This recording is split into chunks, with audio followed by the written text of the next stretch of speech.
दोस्तों आज बात करते हैं रिटायरमेंट प्लानिंग की। जी हाँ, रिटायरमेंट प्लानिंग के ऊपर जो आम तौर पर वीडियोस बनते हैं वो वीडियोस आपको ये बताते हैं कि आपको अगर अच्छी तरह से रिटायरमेंट प्लानिंग करनी है तो आपने जल्दी शुरुआत करनी चाहिए। मैं आज उससे एग्जैक्टली अपोजिट बात करने वाला हूं। जी हाँ, मैं आपको बताने वाला हूं कि अगर आप जल्दी शुरुआत नहीं कर पाए हैं आपकी रिटायरमेंट प्लानिंग के लिए तो आपकी लेट रिटायरमेंट प्लानिंग कैसे आपको दिखती है, या आपके लेट रिटायरमेंट प्लानिंग का हम एनालिसिस करने की कोशिश करेंगे कि आपको ये जो लेट रिटायरमेंट प्लानिंग है ये कितना डिफिकल्ट जा सकता है। दोस्तों मैं आपको सिनारियोज बताऊंगा और सिनारियोज के साथ मैं आपको नंबर्स भी बताऊंगा, और नंबर के साथ हम ये बात करेंगे कि अगर आप 50 साल की उम्र के आजू बाजू में अभी है और आपको अगर आपकी उम्र के 60वें साल में रिटायर होना है और अगर आपने अभी तक बिल्कुल ही शुरुआत नहीं की है रिटायरमेंट के लिए, तो आपको ये रिटायरमेंट कितनी डिफिकल्ट जा सकती है या शायद उतनी डिफिकल्ट नहीं जा सकती है। दोस्तों आपको जो आंकड़े में बताऊंगा या जो कंक्लूजन में हम पहुंचेंगे आखिरी में, वो शायद आपको सरप्राइज कर देगा। आज की केस स्टडी के बारे में बात करते हैं। हमारी केस स्टडी में जो पर्सन है उनकी उम्र है 50 साल, उनकी रिटायरमेंट की जो उम्र है वो है 60 साल। इसका मतलब आज से लेके उनको 10 साल रिटायरमेंट के लिए है। अभी हम समझने की कोशिश करते हैं कि वो अगर आज से लेकर रिटायरमेंट की प्लानिंग शुरू करते हैं तो क्या होगा। अगर उन्होंने उनके 45वें साल में रिटायरमेंट की प्लानिंग शुरू कर दी होती तो किस तरह से सिनारियो होता था, या फिर अगर इन्होंने उनके 35वें साल में रिटायरमेंट प्लानिंग की शुरुआत की होती तो किस तरह से सिनारियो दिख सकता था।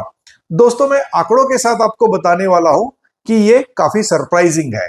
तो शुरू करते हैं हमारे रिटायरमेंट प्लानिंग के टोटल नंबर्स के बारे में समझना। दोस्तों जो बंदा आज 50 साल का है उनकी सैलरी हमने कंसिडर की है 3 लाख रुपया। अगर मैं इस 3 लाख की सैलरी को ऐसा मान के चलता हूं कि 35वें साल के बाद उनकी सैलरी हर साल 10% बढ़ी है, तो इनकी सैलरी उनके उम्र के 45वें साल में होती थी 1,87,000 रुपया, मतलब 1,87,000 रुपीज के करीब, और यही सैलरी उनकी उम्र के 35वें साल में थी करीब 72,000 रुपया। अगर इनका आज का खर्चा जो महीने का है वो अगर 1 लाख रुपए का है और इसको अगर मैं इन्फ्लेशन की दर पकड़ता हूं 6% की, तो इनके एक्सपेंसेस जो 45वें साल में थे वो थे करीब 75,000 रुपए के, और उनकी उम्र के 35वें साल में अगर मैं सेम इन्फ्लेशन का रेट पकड़ता हूं तो वो जो एक्सपेंसेस थे उनके उम्र के 35वें साल में वो थे करीब 42,000 रुपया। दोस्तों इस केस स्टडी को हम आगे लेकर चलते हैं। देखिए दो चीजें इसमें समझना बहुत जरूरी है। अगर किसी बंदे के एक्सपेंसेस 42,000 रुपए से लेके 1 लाख रुपए तक बढ़ रहे हैं तो उनकी सैलरी भी बढ़ रही है। हालांकि एक्सपेंसेस आपके 6% से बढ़ रहे हैं, लेकिन उनकी जो सैलरी है वो 10% सालाना बढ़ रही है। ये हमने यहां पर कंसिडर किया है। अगर इसको मैं आगे लेकर चलता हूं दोस्तों, तो इनके उम्र के 60वें साल में इनको जो मंथली एक्सपेंसेस लगने वाले हैं करीब 1,79,000 रुपीज। तो अगर वो 35वें साल में प्लानिंग करते थे तो भी इनको 1,79,000 रुपीज महीने का खर्चा आता था 60वें साल में। अगर वो 45वें साल में प्लानिंग शुरू करते थे तो भी उनका महीने का खर्चा 1,79,000 रुपीज ही होता था, और 50वें साल में अगर प्लानिंग करे तो भी 60वें साल में उनका महीने का जो खर्चा है वो 1,79,000 रुपीज ही है। दोस्तों अगर मैं ये अजम्पशन करके चलता हूं कि ये बंदा जब इनकी इन्वेस्टमेंट की प्लानिंग करता है तो ये जो इन्वेस्टमेंट करते हैं उसमें इन्हें मिलने वाले रिटर्न जो है वो 12% है, और रिटायरमेंट के बाद में जो मिलने वाले रिटर्न है वो 10% है। 10% के रिटायरमेंट के बाद मिलने वाले इनके रिटर्न है, ऐसा मैं यहाँ पर मैंने अजम्पशन किया है। तो दोस्तों अगर मैं इस तरीके से कैलकुलेशन करता हूं तो इनको जो कॉर्पस रिक्वायर्ड है at his age of 60, that corpus is 3 crore 1 lakh rupees.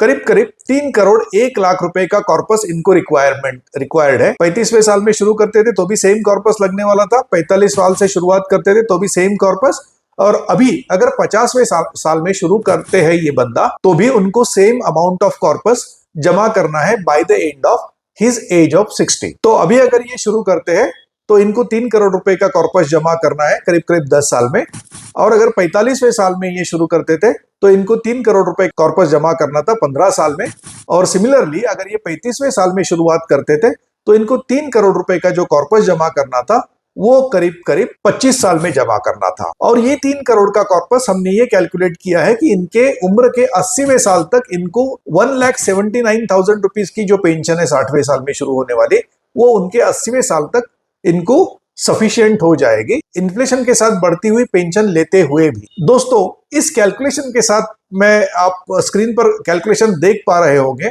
अगर इस कैलकुलेशन के साथ हम आगे बढ़ते हैं तो अगर ये 35वें साल में शुरू करते होते थे तो इनको मंथली इन्वेस्टमेंट करनी होती थी करीब करीब 16,000 रुपया। दोस्तों उनकी सैलरी तब थी 72,000 रुपया। इसका मतलब यह है 72,000 रुपए का 22% करीब करीब उनको तब इन्वेस्ट करना होता था उनकी रिटायरमेंट के लिए। सिमिलरली अगर ये 45वें साल में शुरू कर रहे होते थे तो इनको मंथली इन्वेस्टमेंट करनी होती थी करीब करीब 60,000 रुपया, जो उनकी सैलरी की 32% होती थी, क्योंकि उनकी सैलरी 45वें साल में 1,86,000 रुपया थी। और अगर आज ये 50वें साल में शुरू करते हैं जब उनकी सैलरी 3 लाख रुपए की है तो उनको महीने का जमा करना पड़ेगा 1,31,000 रुपया।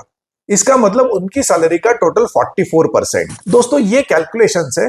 अगर आप आज ये मान के चलते हैं कि अगर 3 लाख की सैलरी में से 1,31,000 ये बंदा रिटायरमेंट के लिए इन्वेस्ट कर सकता है तो उनका रिटायरमेंट प्लानिंग कोई डिफिकल्ट बात नहीं है। दोस्तों 3 लाख रुपए की सैलरी में जब बंदा 1 लाख रुपया महीने का खर्चा कर रहा है तो ये पॉसिबल है 1,31,000 के साथ उनकी रिटायरमेंट प्लानिंग अगले 10 साल में कंप्लीट करे। दोस्तों ये तो हुए कैलकुलेशंस, लेकिन मैं आपको लॉजिक भी बताना चाहता हूं कि क्यों मैं ऐसा कह रहा हूं कि अगर 50वें साल में ये है तो भी इनकी प्लानिंग, हालांकि 1,41,000 इज सब्सटेंशियल अमाउंट, फिर भी ये अपनी प्लानिंग क्यों कर पाएंगे।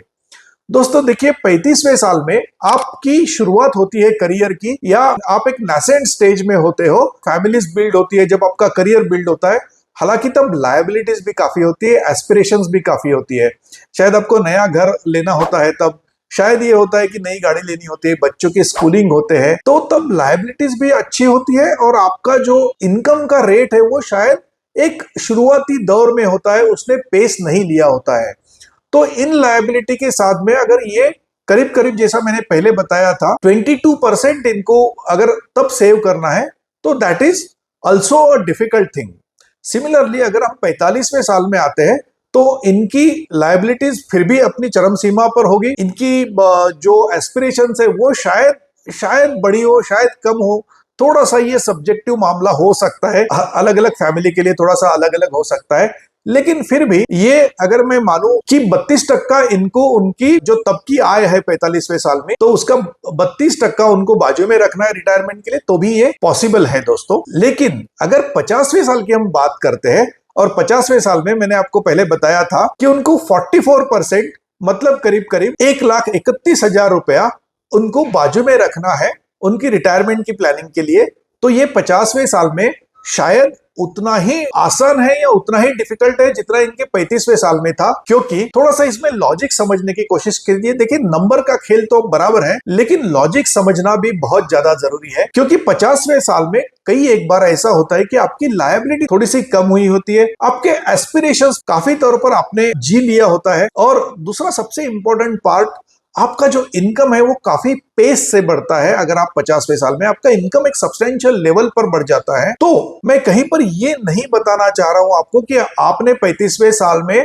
आपकी रिटायरमेंट प्लानिंग नहीं शुरू करनी चाहिए। जी हाँ, आपने अगर 35वें साल में 30वें साल में आपकी रिटायरमेंट प्लानिंग शुरू की है तो ये आपके लिए बहुत ही अच्छा है, बहुत ही आसान है, वो आपने करना ही चाहिए। लेकिन अगर आप आपकी उम्र के 45वें साल में है या फिर आप आपकी उम्र के अगर 50वें साल में है, तो भी दोस्तों ये चीज उतनी डिफिकल्ट नहीं है शायद जितनी प्रोजेक्ट की जाती है। आप आपकी 50वें साल में भी अगर आपको रिटायर होना है 60वें साल में, तो आपकी रिटायरमेंट प्लानिंग बखूबी कर सकते हैं। जो इक्वेशंस मैंने आपको बताए उस इक्वेशंस के साथ में, ये इक्वेशन फैमिली टू फैमिली थोड़े से चेंज हो सकते हैं, लेकिन आमतौर पर ब्रॉडली अगर देखा जाए तो ये इक्वेशंस इसी तरह से काम कर पाएंगे। तो दोस्तों अगर आप आपके उम्र के 50वें साल में हैं तो घबराइए मत, आपकी रिटायरमेंट प्लानिंग अभी भी शुरू कीजिए। आप बहुत अच्छी तरह से अगले 10 साल में आपकी रिटायरमेंट प्लानिंग का बखूबी कर सकते हैं। दोस्तों इसी तरह से नए नए वीडियोस में नए नए आयाम, नए नए इंसाइट्स लेके मैं आपके साथ पेश होऊंगा हर मंगलवार और हर शुक्रवार को नए वीडियो के साथ में। बने रहिए, हमारे चैनल को सब्सक्राइब कीजिए, नोटिफिकेशन का आइकन प्रेस कीजिए ताकि आपको नोटिफिकेशंस मिलते रहे। Thank you.